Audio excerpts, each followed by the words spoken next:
Most people think of age as a number, like 25 or 37 or 68 years old. But age isn't really about how many birthdays you've had. It's about how much energy do you still have? How clearly is your mind still working? And how well can your body still move and do things?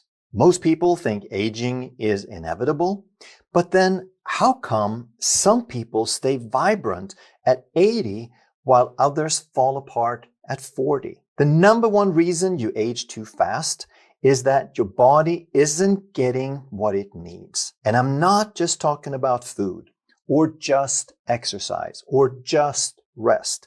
I'm talking about supporting your body and your mind on every level. You already know that any engine or machine will break down faster when it's not maintained properly. Your body works the same way. Your posture changes, your energy fades, your metabolism slows, your joints ache.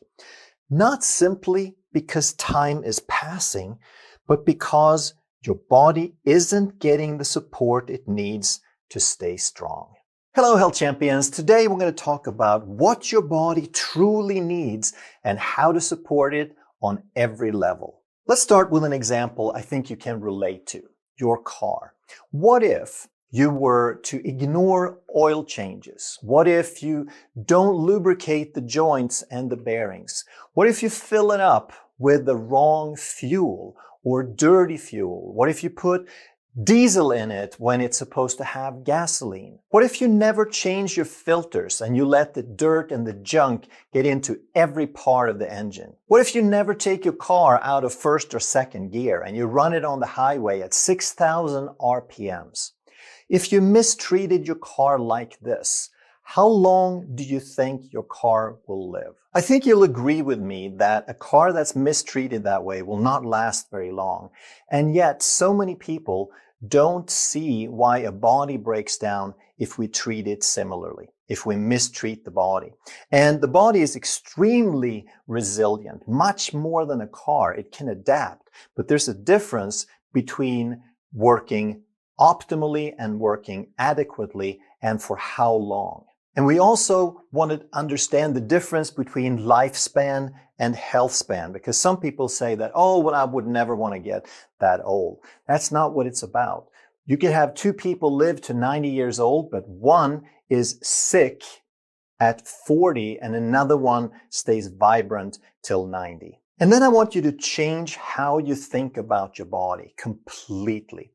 Take a look in the mirror next time you see one and look at yourself, realize that 90% of what you're looking at was not there last year. You're constantly turning over your cells. In 1 year, you replace 90% of your cells.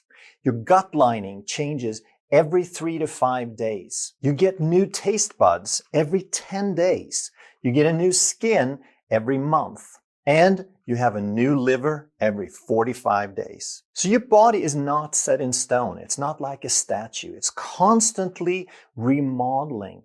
But how well it can rebuild depends on the quality of the parts you provide and the signals that you maintain in the body, in your internal environment. And I really want to emphasize the part about signals, because most people understand that there's a certain quality. You need some proteins and you need some good fatty acids to provide the right part, but the body can't do anything with that without the proper signals. And you don't want to think about your body as having parts that wear out. We don't really wear out, but we could fail to repair. So if you have knee pain and you go into the doctor, they take some x-rays or some imaging and they find out that your right knee is worn out, whereas your left knee is fine. How come? They're exactly the same age. And it's because they both wear down, but because of different signaling environments, different signaling patterns in the body, one was allowed to repair and the other wasn't able to. So accelerated aging or degeneration, which it mostly is when there's a lack of support for the parts, for the cells of the body. when there is a lack of balance between the different types of support you provide, and when there's incomplete support. And we'll talk about all these. But the big question is that most people really have no understanding of is, what does the body actually need? And I like to talk about the triad of health, where people sometimes get one or two pieces right, but they rarely understand what all three pieces are, and they don't put them all in at the same time. The human body has certain requirements. And when I say requirements, I want you to take that very seriously, because they're not options. I'm not saying these are optional. If you feel like it, if you get around to it, try to do some of these things. These are requirements. These are things the body has to have. And they fall in three categories. There are chemical requirements, there are structural requirements, and there are emotional requirements. In fact, I want you to think of these as laws of nature, that you have built-in powers and principles in the body that follow certain natural laws. It's like gravity. You can try to violate it, but I guarantee you that gravity is going to win every time.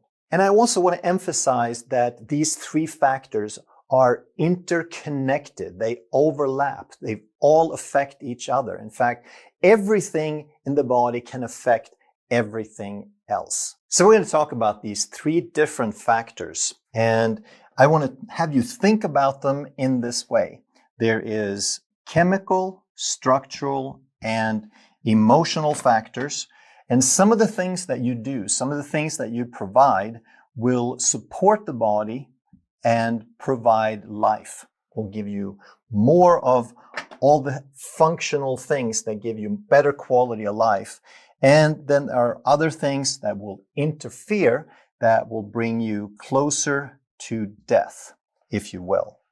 So first we have the things that fall in the chemical category, the biochemistry of your body. So first of all, you have to eat, and you have to provide your body the right nutrients. The best way to do that is to eat nutrient-dense, whole, fresh food. And I've done lots and lots of videos on that. We're talking meat and veggies and healthy fats and nuts and all that good stuff that you can get from the planet that has not been processed. Another great way to support your biochemistry is intermittent fasting. And it's nothing extreme about that. It simply means that you eat a little bit fewer meals. You don't want to eat 6 times a day, and you don't want to eat every waking hour. I recommend you eat 1 to 3 meals within a 6 to 12 hour period.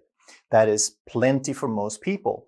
And this way you balance the storage and the cleanup. When you eat, you put things in. When you don't eat, you start burning them. And this provides a great balance and allows your body to empty out and clean up properly. Then your body also needs clean air, clean water, and it needs non-toxic products as much as possible. You have some capacity to detoxify from chemicals and metals, etc. But the more you overwhelm your body, the harder it is for it to be successful. And then it can be a good idea to supplement with nutritional supplements as necessary, because most people don't eat properly, and even if they try, it can be difficult because of soil depletion and because the food quality isn't really what it was 100 years ago. So some of the supplements we might want to look at are fish oils and minerals and vitamins. Try to get a good quality and a whole food supplement if you can. And all these things will provide, obviously, the raw materials that we need to build a body and the catalysts to make it happen. So we want to make body parts, and we want to have the catalysts for the proper signals to provide that environment. So this is on the molecular level. This is what our bodies need. And then we have the other side of the equation. Now we have the stuff that interferes, that robs you of vitality, the chemical breakdown of the body. And these are things like nutrient deficiencies. If you don't provide the building blocks, your body can't do the work. And it can do an adequate job for decades, but it can't do an optimal job for all of your life. And this is why so many people start having issues in their 40s, 50s, and 60s, because it catches up with you. A huge problem is overfeeding. We're eating too much and too often. And why do we do that? Because we eat processed foods, we eat sugar and seed oils. And now what happens is, because these are nutritionally deficient and they have addictive properties, now we eat to change how we feel because it's like a drug, and we overeat to compensate for the fact that there are no nutrients in there. And the result of this processed food is often that we get blood sugar roller coasters. We eat lots of starches and sugars, and our blood sugar starts fluctuating, and as a result, we get insulin resistant and we start developing metabolic problems, metabolic dysfunction and breakdown. Other things that interfere on the downside would be environmental toxins. And this is anything that they spew out of factories that end up in our waters, in our food, in our soil. There are chemicals and heavy metals and pesticides and plastics, and the list goes on and on. They all interfere with what your body is trying to do. And if all of these result in mitochondrial dysfunction, now the mitochondria, of course, make our energy, and if we don't have proper energy supply, now we can't perform all these processes, so everything suffers a little bit. And very often, all of this will also lead to gut and digestive breakdown. If we have poor digestion, now we can't break the food down properly, we can't absorb the nutrients, which further contribute to nutrient deficiencies. But also, if we don't have a healthy gut, now we get leaky gut, we get bacterial overgrowth of the wrong kind, we can't process foods, so we get allergies to it, we have chemicals leak into our bloodstream, we get inflammation and hypersensitivities and allergies and so on. So everything works together. And then we're going to the structural part of this equation. And we'll start with the stuff that supports life, and that is movement. And you want to do regular motion, and the more full range of motion that you can have, the more you're going to activate receptors, you're going to maintain all those tissues, and you're going to send signals to the brain. As much as 90% of all of the signals of the activity that keep the brain alive come from movement. And here again, we want to think about it as a lifestyle. You want to do something small dozens of times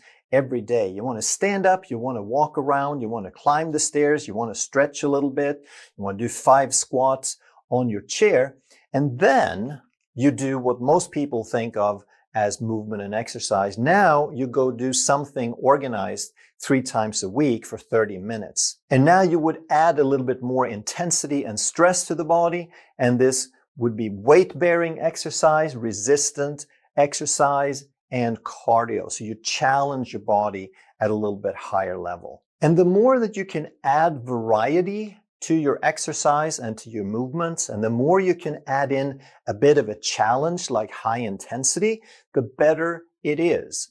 Because the more variety, the more complex movements patterns, the more different types of exercise you perform, the more complex patterns you're going to make in your brain, and the stronger and the more resilient your brain is going to be. And when we talk about brain, something most people don't know is that a chiropractic adjustment is one of the most powerful ways to stimulate the brain and the frontal cortex. And I'll give you some more examples as we go here. And other things that are great are Pilates and yoga and core strength exercises, because the more that you can increase the strength and flexibility of the spine, the more you're going to support that receptor input to the brain, because most of those receptors are in the spine.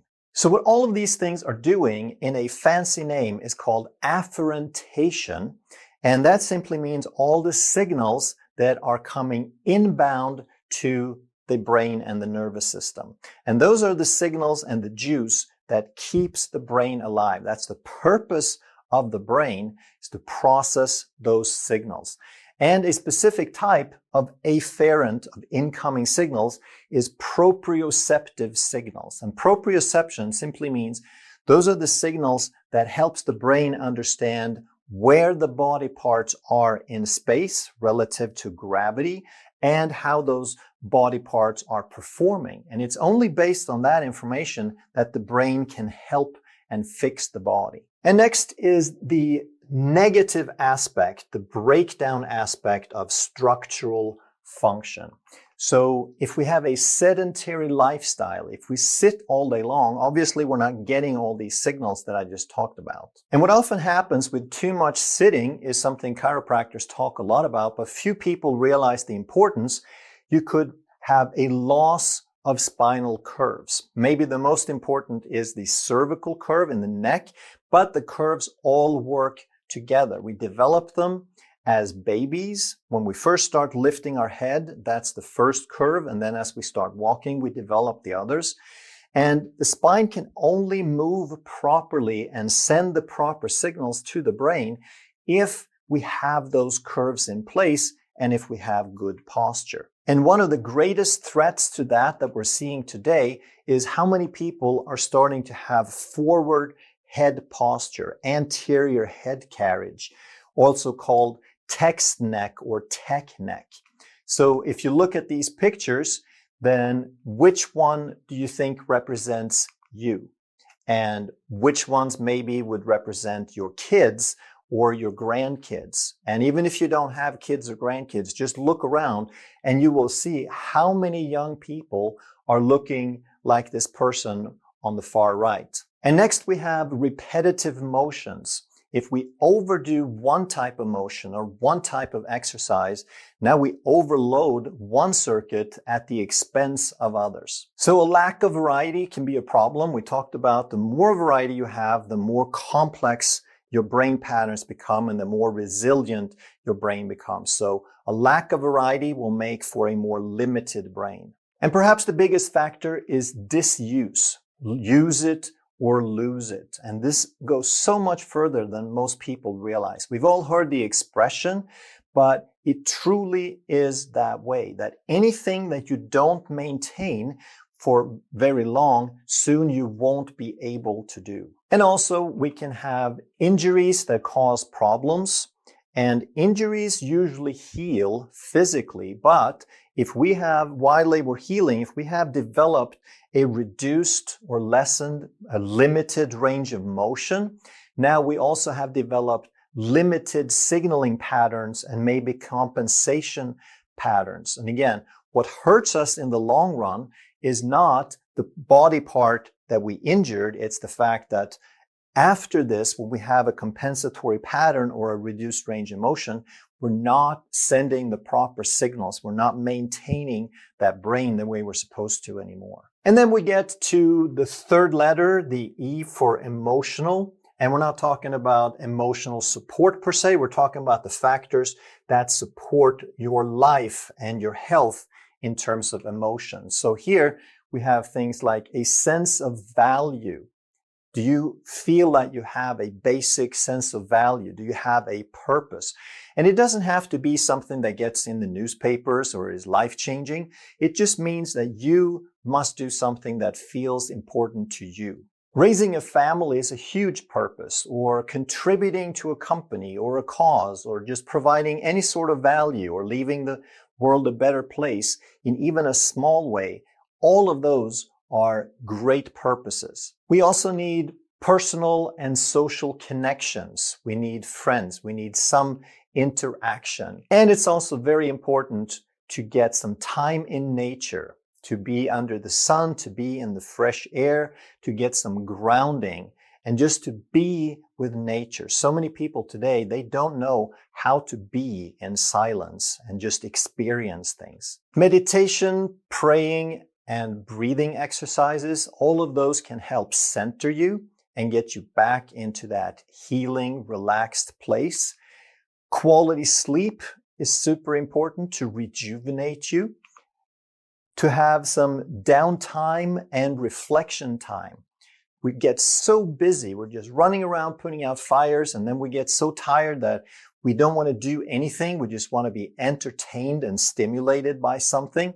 Well, if that's all we do, then we never get to that quiet time, that reflection. Another thing that can be very, very powerful is detachment or non-attachment. And some people take that the wrong way. They think that, well, if I'm non-attached, that means I don't care about anything.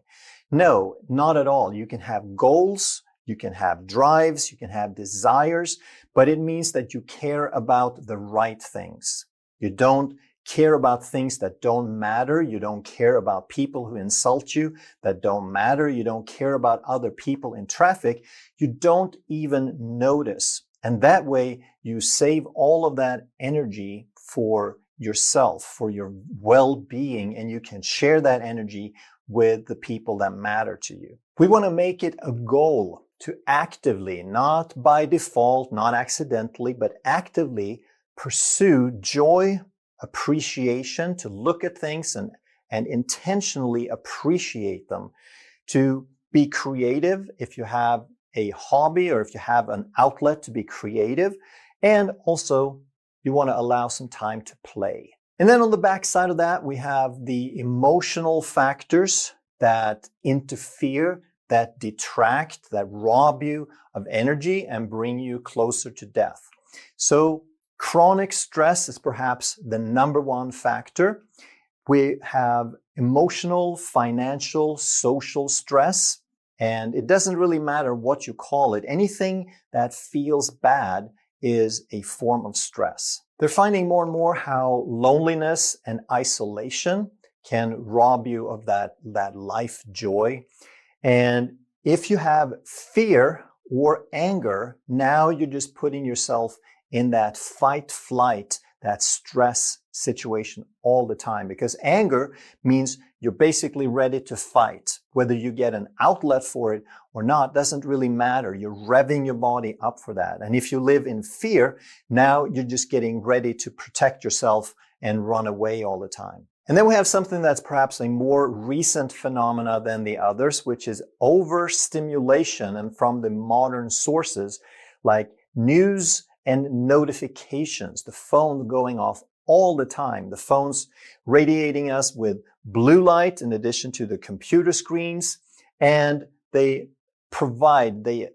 add to all that mental noise that we have in our heads. So basically, any regular negative emotion that we experience contributes to stress, and it contributes to rob us of quality of life. And these could be things like guilt and blame and worry and resentment, and the list goes on and on. There's 100 different words, but it all means that it doesn't feel good. So one of the most important things that we can do is to start noticing how we feel.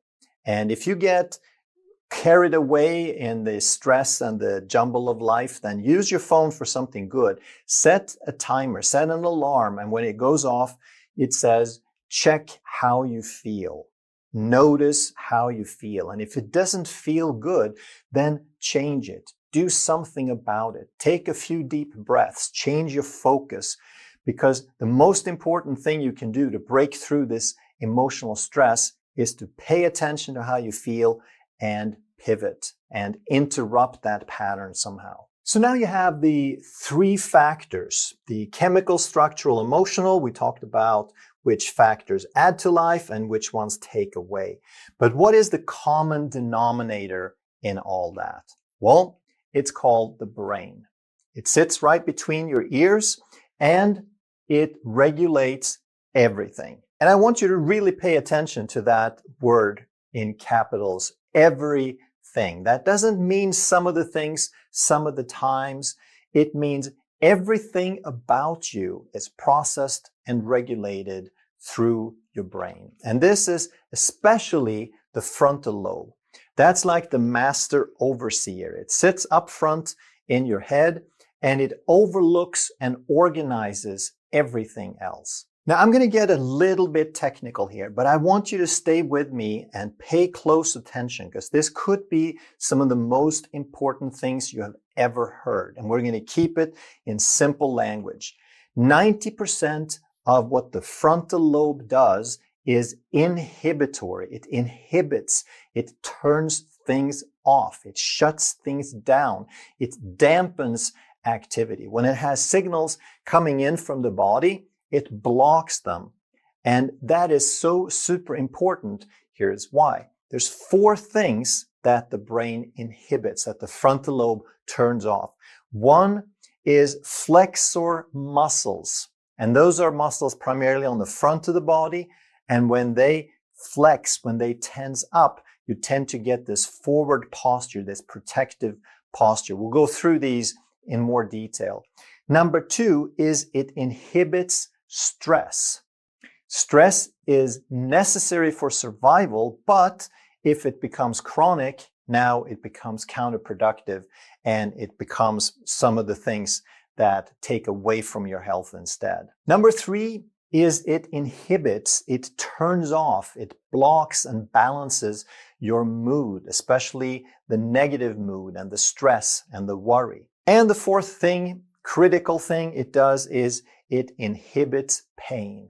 The first thing your frontal lobe inhibits that's critical is flexor muscles. And when something happens in your environment, when there's a danger, when there's something you have to react to, if it's a tiger or if it's a bus or a car, you have to jump out of the way, you need to react, you need to do it fast. So what happens now is you get signals that put you in a fight-flight stage. And that's a defensive stage. So you assume a defense posture. Your flexor muscles tighten up so you can protect yourself, and all your muscle tone goes up so that you can jump out of the way or you could run quickly if you need to. So stress responses can save your life, but they're designed for the short term, for very, very brief duration. When we're talking about the long term, now there's supposed to be a balance between flexors and extensors. And flexors are mostly on the front of the body, so they do this. Extensors will straighten you back out. And this is critical for your health, not just musculoskeletal, but for your brain health and for your overall well-being also. But if your frontal lobe is a little weak, if it's not able to turn things off, it's like a light bulb. A really bright light bulb can shine a lot of light, but a dim light bulb can't do that much. So if your frontal lobe is like a dim light bulb, now it can't inhibit, it can't turn off as many things as it's supposed to. So now we end up with chronic flexor muscle activation, and we end up with a hunched over posture. How many people do you see walking around like that, especially as they get older? And as our current generation with the text neck is growing up, that's not going to get any better. But what that hunched over posture also does is it contributes to a loss of curves. And why are those curves so important? It's because your head weighs about the same as a bowling ball, and signals flow inside the spine, but they're also generated by the spine. So the receptors that signal your brain about movement, the majority, most of those receptors that generate most of those signals are actually in the joints of the spine. And the vast majority of those are in the upper portion called the cervical spine. So if you have a cervical curve, then your head balances. It's not like a bobblehead, but it balances naturally on top of your head. With every step, with every breath, you have a little bit of motion that contributes to the overall signaling. But if you lose those curves, now you put tension on those structures and you have a decreased amount of signaling. And then, of course, if there is decreased signaling, now there is less input to the frontal lobe, so there's less inhibition, and we have one of these vicious cycles set up. And the second thing that the frontal lobe is supposed to inhibit, to turn off, is chronic stress. We said that stress is necessary for survival, but that's short-term stress. Chronic long-term stress breaks us down, and here's why. If you have chronic fight-flight, if you're in chronic defense mode, now you produce a hormone called cortisol, which is a stress hormone. The main purpose of that hormone is to raise blood glucose, which in turn will increase insulin, which will increase cravings, And if this goes on for a while and leads to insulin resistance, now we also increase inflammation. But the other thing that we need to understand about stress, especially chronic stress, is that the body is no longer making healing a priority. When you're stressed, when you're under attack, your motive is only to survive the moment, not to fix things and make them better for next day or next week. So what happens is with cortisol, it actually reduces repair. It contributes, instead it increases breakdown. So when your cortisol is high, your tissues don't repair. They get frail. You bruise easy. And because chronic stress is such a huge problem because people don't heal properly anymore, they've tried to figure out ways to deal with this. And one thing that I really want to help you understand is vagus nerve stimulators. And here's the thinking behind that. So we have two branches to the autonomic nervous system. When you have a stress response, that's called the sympathetic nervous system. There's two branches. The sympathetic is your stress or your fight flight, and it basically turns things on. It revs up the gas to get you ready for that fight. The other side is called the parasympathetic. That's the thing that slows you down. That's the other side of that seesaw, if you will. And it slows you down. It gets you calm and relaxed. And it's also referred as the feed-breed part of the nervous system. So the sympathetic, the stress response, it will increase your heart rate. It will do all those things to get you ready for a fight. It will increase your muscle tension, like we talked about. It will increase your blood pressure, and it will increase your blood sugar. Now, the parasympathetic, the feed-breed, on the other hand, it is responsible for digestion, for immune system, for your reproductive function, and for your healing and repair, and your DNA repair, and your tissue repair. And the majority of that parasympathetic function is carried out by a nerve called the vagus nerve, which means wanderer, because it wanders out all the way from your head down through your neck and into your abdominal cavity, where it can support these digestive organs and your immune organs. But here's the problem. If you're in chronic stress, anytime you're fight flight, your survival mode is overactive and your heart rate is up and your muscle tension is up, it's going to use up resources. It's going to require more resources on the fight flight side, so it's going to borrow from the feed breed, from the vagus side. And as a result, anytime the stress is up, then digestion is down, immune system is down, reproductive function is down, and healing is down. So what they're thinking now with the vagus nerve stimulator is, well, if people are stressed and the parasympathetic is always suppressed, if it's always underactive, let's just go in and stimulate it and bring up that function. Well, let's look at if that's really a good idea. So let's take a look at how your body is normally and naturally wired. Anytime that there's a danger, something in your environment that could pose a threat, something sudden or dangerous, now there's going to set off a signal. That's the plus. It's going to stimulate a signal in your nervous system that goes into your sympathetic nervous system. And you want to think about that as the gas pedal. It's the thing that revs you up to get you ready for fight flight. You can fight or get out of the way. But your body is so smart that it is hardwired for these situations. So anytime that your sympathetic nervous system goes up, it's hardwired to send a turn-off signal to your parasympathetic. And this makes perfect sense, because why would you want the gas to function, to be revved up at the same time as your brake? Makes no sense. So much, much smarter is anytime you push the gas, you automatically pull off the brake. That's basically what this means, that the danger will activate your sympathetics and deactivate your parasympathetics. But the way the body is set up is that A few moments later, we said that the danger, the sympathetic activation, the stress response is designed for short-term duration. So a very short time later, we realize there is no danger anymore. And who is it that realizes this? It's the frontal lobe. It's the executive command that can overlook everything because it gets information from all the different parts. So now that frontal lobe sends an inhibitory signal, a turn off signal to your gas pedal. Hey, slow down. We don't need this fight flight. We can relax. We can go about our business again. And as soon as the frontal lobe turns off the gas, now that sympathetic, the gas, no longer turns off the brake.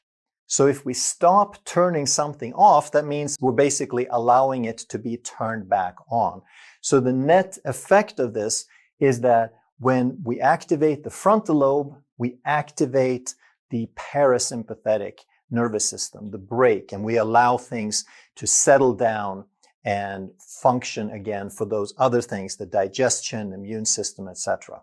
And this is how the body is designed. When everything works, this works perfectly. But now we live in a modern world where people are overstressed and we don't have parasympathetics. So now we invent this little device called a vagus nerve stimulator. And we're saying, well, if nobody can fire off their parasympathetic, if nobody is able to slow down, why don't we do it for them? So this device goes in and stimulates the parasympathetic nervous system and helps put the brakes back on. But you see what the problem is here? A big problem is the body still thinks that there is danger.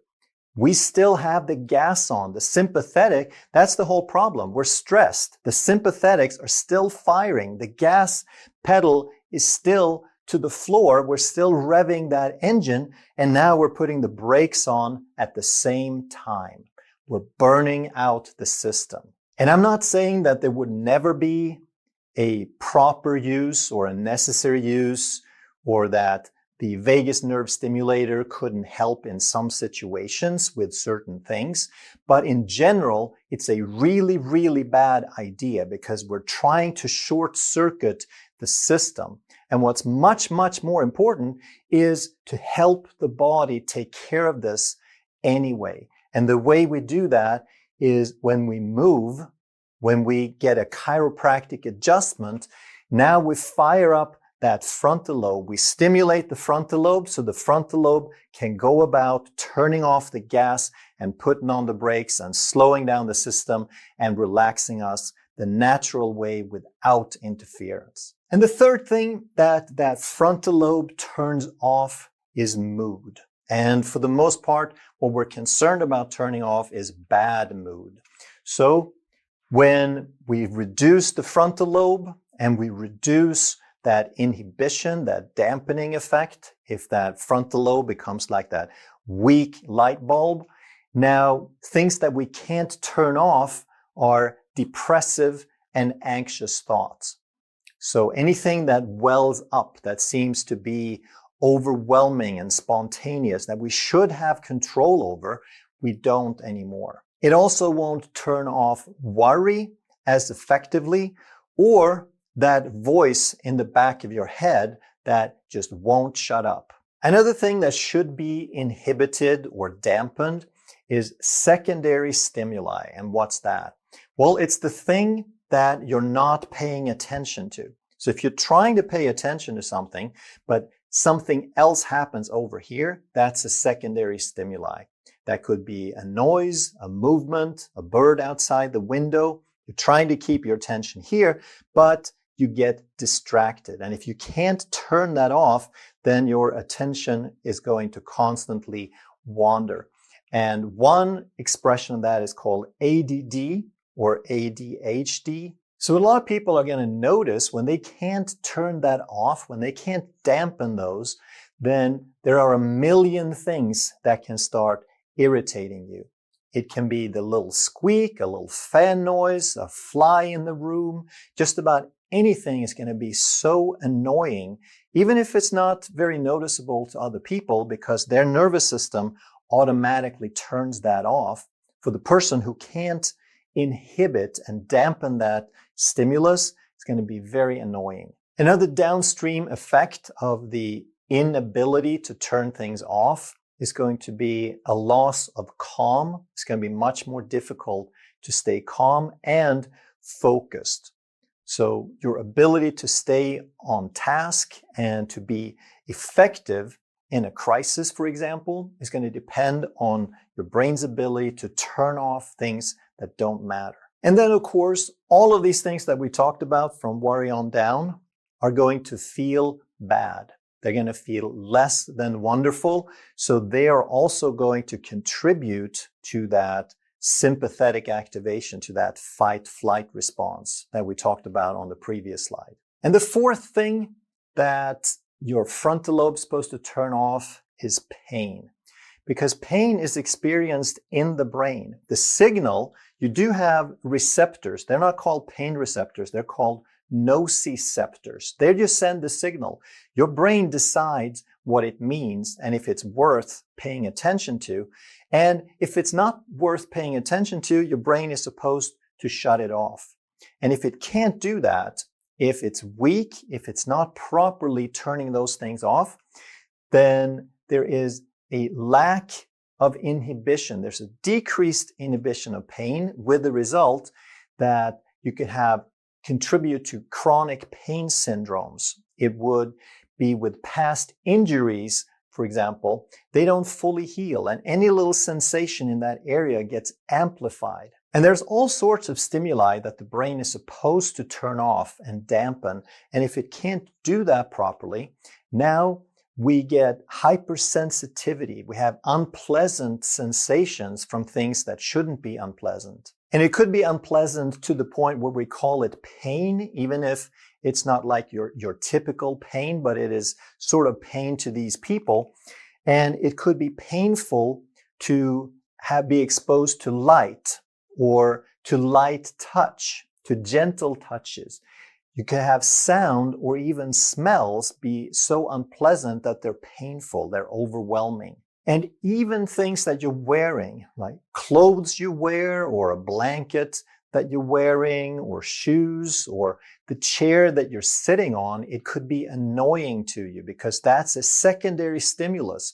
You're receiving all these signals all the time, but if they don't mean anything, your brain is supposed to be able to turn them off. And if it can't, now it becomes a problem. It becomes a sensitivity. So let's just tie this together so you really see the interconnectedness of all these different factors that we've talked about. So we said the common denominator is that the brain regulates absolutely everything in the body. The frontal lobe is the executor that overlooks everything. And 90% of what it does is to turn things off, to dampen things, to calm things down. But if the frontal lobe is losing strength, like it could from all the different things that we talked about in the video, now we're losing some of that calming effect. And as a result, these four different factors it's supposed to turn off now are allowed to sort of just bubble up. And we have flexor muscle activation that results in tension and hunched posture. We have chronic stress. We have negative emotions, and we have increased pain. But now realize here that pain and negative emotions are a form of stress. They contribute. When they become chronic, now they become a stress pattern in itself. And now all of these factors in turn will further decrease that frontal lobe activation. And if we further decrease the frontal lobe activation, we have even less inhibition, and we're worsening that negative cycle. And remember, all of this has to do with the chemical, structural, emotional factors that we talked about. And when they're not working, when we are activating more on the destructive side than the positive side, now we have accelerated aging. So how do we break the cycle? Well, every video on my channel is about this. So you eat real food, real fresh whole food. You manage stress, you meditate, you exercise, you do breathing exercises, you pray, you read a positive book, you watch a funny movie, and you move. Not 3 times a week, not a little bit. You move a little bit here and there all the time. You take the stairs, you do some push-ups, you do some squats, you stretch, you do some jumping jacks, you get up from your chair, you set an alarm, you engage in a lifestyle that allows you to naturally move. And in addition to movement, I would suggest that you explore the possibility of chiropractic adjustments as well. It is not about back pain. It is about brain activation, especially frontal lobe. The evidence, the research in the last 10, 20 years is astounding. Used to be chiropractors created wonderful things, but they couldn't explain how they did that. Well, today, the language is there, the studies are there. And anything that I've said about the brain or stress or chiropractic, please go and research it. Go to the internet, go to ChatGPT, ask for the studies, and you will see that absolutely everything I've said is spot on. And most importantly, do all of it. Do the chemical, structural, and the emotional. Don't be like the person who said, well, I know it's not about food because I ate a carrot once and that didn't work. And another person who said, well, you know, it's not about exercise because I ran once and that didn't work. And another person said, well, I laughed once and that didn't work. It's about providing all of the factors, providing a complete environment. So you do all of them, chemical, structural, and emotional, at the same time for a period of time. And that is how you provide the environment for your body to heal. If you enjoyed this video, you're going to love that one. And if you truly want to master health by understanding how the body really works, make sure you subscribe, hit that bell, and turn on all the notifications so you never miss a life-saving video.